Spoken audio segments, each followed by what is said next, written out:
In today's video, we'll explore the story offering a mind-bending film that dives into dreams within dreams. In North Carolina, Jeffrey is on the roof of a McDonald's in the middle of the night. Using some tools, he manages to find a weak spot and break into the building. The next morning, the manager and two employees arrive and Jeffrey corners them with a gun. He talks very kindly to them and promises nobody will get hurt. After making them put on their coats, he takes them to the freezer. The manager doesn't have a coat and he's very cold, so Jeffrey gives him his. Then he takes all the money from the safe and runs away while avoiding the incoming police car. This all started 2 years ago. Jeffrey is a divorced Army veteran and he's struggling to provide for his 3 kids. On Becky's birthday, he gifts her some of his old toys and she clearly doesn't like them. Jeffrey tells his best friend and fellow veteran Steve that he can't get a regular job because his Army skills aren't useful for everyday stuff.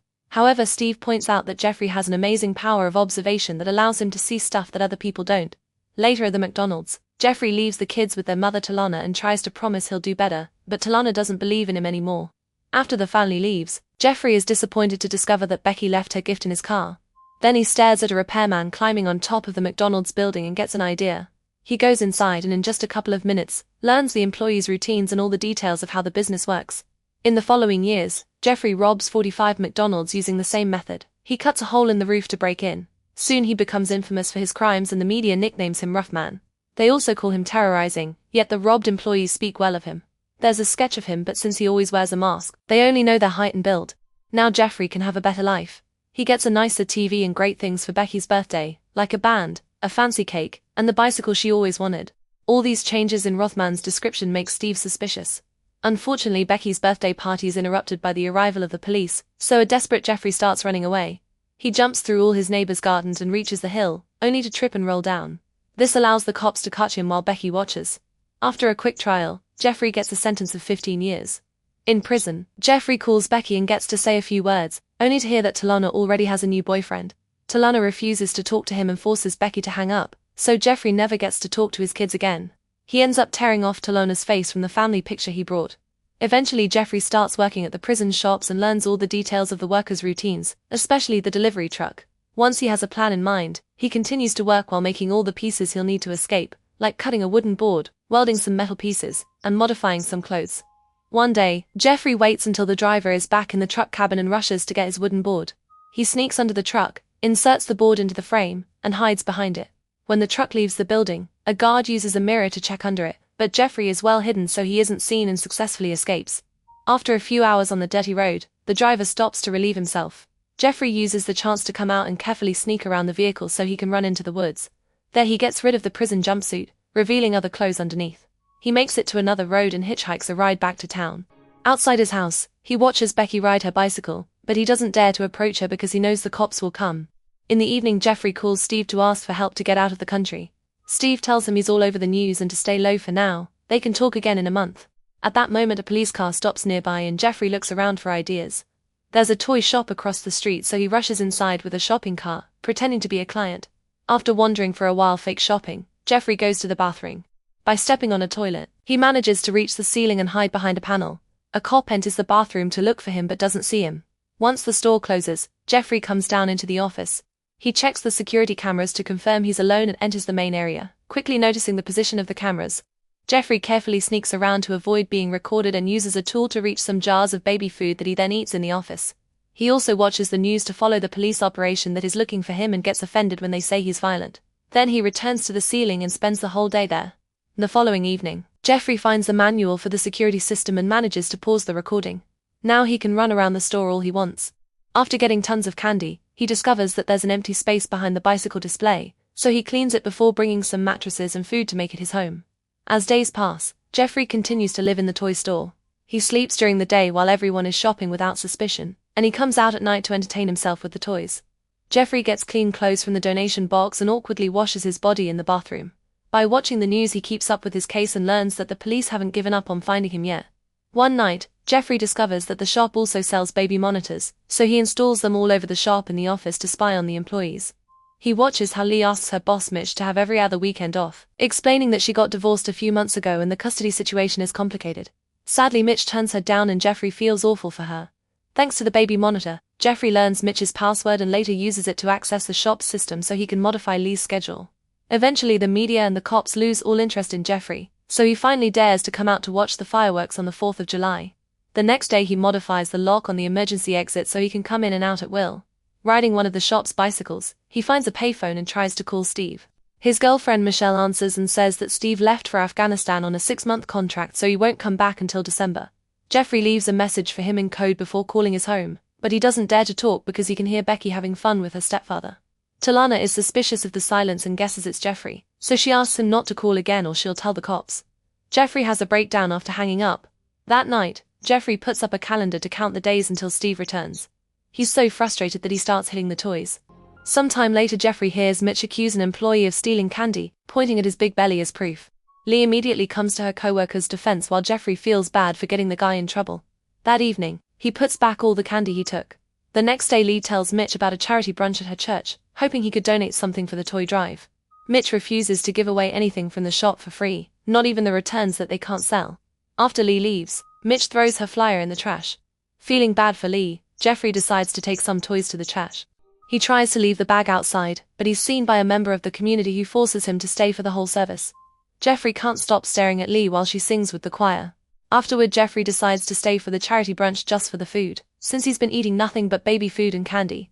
The locals don't recognize him so he pretends he's new in town and introduces himself as John. He even gets to chat with Lee, who is very impressed by his donation. When they ask about his life, he pretends he does classified work for the government so he can't talk about it. They invite him to come to more church events and he's so lonely that he agrees. Later Jeffrey tries to brush his teeth but they hurt a lot because of all the candy he's been eating. He steals some video games from the toy shop and pawns them to get money for the dentist, who finds 14 cavities. Jeffrey also gets some good adult clothes so he can stop wearing teenage stuff with cartoons. During the next church event, Jeffrey manages to charm all the ladies. A woman that used to work as a cop is surprised to hear that this little town has an intelligence unit, so Jeffrey convinces her that they're secretly everywhere and continues to avoid questions by claiming that the answers are classified. After the event, Lee wonders if Jeffrey likes men and that's why he felt like one of the girls. Jeffrey assures her that he isn't so she asks him out. The duo goes to the park for their first date and Jeffrey feels awkward when he hears that Lee's ex is called Jeffrey too. They still have a great time and end up going to Lee's home to get naughty. After they're done, Lee tells him about her daughters and Jeffrey says he'd love to meet them. During the weekend, Jeffrey visits Lee and gets to meet her daughters, although Lee introduces him as a friend from church since this is still new. He gives Dee some merchandise of her favorite video game and she's so happy that she thanks him with a hug. However, when he tries to give Lindsay some music, she turns it down and goes to her room. Jeffrey spends the rest of the evening playing with Dee, which helps him feel like a father again. Weeks pass and Jeffrey continues to date Lee. He attends all the church events and tries to connect with the girls. He does well with Dee, but Lindsay keeps ignoring him. They even spend Halloween together. To afford all their outings, he steals and resells more video games. The fear of being recognized never leaves, so Jeffrey asks Lee if they could start a new life elsewhere. Lee refuses, explaining that her life is there. One night, Jeffrey is washing up in the bathroom when he suddenly hears a voice. To his shock, Mitch has stayed in the shop after hours. His clothes are hanging in the corridor, so he waits until Mitch is in the office and runs out to recover them. Unfortunately, Mitch sees him and freaks out, quickly running to hide. Jeffrey pretends he's escaping by activating the backdoor alarm, but he runs back to his hideout just in time. Mitch calls the police and soon the officers are searching the shop. They stay there for several hours and they don't find Jeffrey. However, they finally notice that the security cameras haven't been recording. Mitch tells them that they've been missing a lot of video games and promises to get better security. Soon the media covers the story, but this doesn't stop Jeffrey from meeting with Lee and going to church events. During the Thanksgiving dinner, Lee's friends are worried about her safety because of the toy shop robber and say she should quit. Jeffrey insists that the robber didn't seem dangerous but also agrees that Lee should quit, which some people find contradictory. Lee thinks that a person being so desperate to wash in a shop bathroom is actually a sad situation and they shouldn't be making jokes about it. Lindsay snaps and calls her mother out for spending more time at work than with her family and after a short argument, she leaves. The next day, Jeffrey calls Steve. Michelle picks up the call again and gives him Steve's message. He should visit them next Sunday to arrange things. Afterward, Jeffrey convinces Lee and Lindsay to apologize to each other, but they end up arguing again.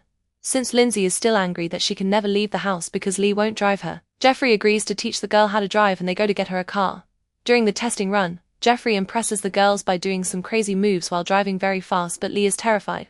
Then he convinces the salesman to let Lindsay drive by paying well and in cash. Lindsay is very nervous but manages to get them back in one piece. On Sunday, Jeffrey finally reunites with Steve, who asks if his friend has stayed hidden and avoided contact with anyone. Jeffrey lies and says he has.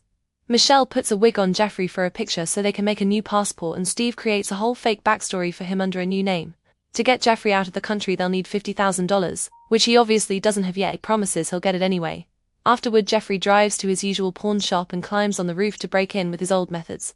However, he miscalculates and falls into the neighboring store. He's so desperate that he breaks the wall to reach the pawn shop, but this activates the alarm. Jeffrey grabs a gun and a police bulletproof vest before using a statue to break the front door so he can escape. Later at the toy shop, Jeffrey installs some panels to cover his hiding spot. Then he listens to Mitch talk to the employees about the details of the upcoming 2 weeks. The holiday season is when the store gets the most clients and the most money. Security will be improved, they'll be opening early and closing late. This includes Christmas Eve, so Mitch puts up a new schedule that means lots of extra shifts for everyone. That night, Jeffrey modifies the schedule so Lee won't be in the store on the day of his plan. The next day, Jeffrey takes a big Christmas tree plus lots of decorations and gifts to Lee's house before going to church with the whole family. While watching Lee sing, he can't help but cry. The following morning, Jeffrey puts on his mask and comes out with his gun in hand to rob the toy shop. While he ties up all the employees, the security guard tries to reach for his weapon, so Jeffrey has to knock him out. The sight of blood makes everyone freak out. Then Jeffrey makes Mitch open the safe and asks him to remove the ink bomb from the bills. The bomb sprays ink all over Mitch's face and Jeffrey grabs the money bag safely. On his way out, an employee calls Jeffrey out for hurting the guard and says he needs an ambulance. Jeffrey decides to stay to call 911, and this delay ends up with Lee arriving for her shift. She runs away in panic, so Jeffrey escapes through the back door instead. The police arrive quickly and save the guard just in time.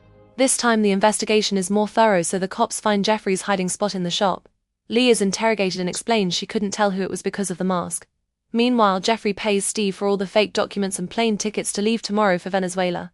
Steve asks about the robbery he saw on TV and Jeffrey pretends he knows nothing.